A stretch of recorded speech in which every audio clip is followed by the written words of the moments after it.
नेपाली चलचित्र लाली बजार अहिले देशभर सफल प्रदर्शन भइरहेको अवस्थामा फिल्मको टिम पूर्वी सहर धरान पुगेको छ।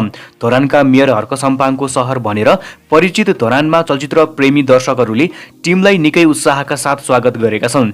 चलचित्र अहिले फ्रेन्च सिनेमाज धरानमा प्रदर्शन भइरहेको छ। यसअघि इलाममा पनि लाली बजार टिमले हल भ्रमण गरेको थियो, जहाँ रातिको सो हाउसफुल बनेको जानकारी सार्वजनिक भएको थियो। इलामपछि अहिले धरानमा पनि दर्शकको उत्साह उस्तै देखिएको छ। सामाजिक कथावस्तु बोकेको यस चलचित्रलाई दर्शकहरूले सकारात्मक प्रतिक्रिया दिइरहेका छन्। खास गरी अभिनेत्री स्वस्तिमा खड्काको अभिनयको एकदमै धेरै प्रशंसा पनि भइरहेको छ। तपाईहरुले पनि स्वस्तिमा खड्काको मुख्य भूमिका रहेको यो नयाँ फिल्म लाली बजार हेर्नु भएको छ कि छैन, र यदि तपाईहरुले पनि फिल्म हेर्नु भएको छ भने तपाईहरुलाई पनि फिल्म कस्तो लाग्यो कमेन्ट गर्नुहोस्।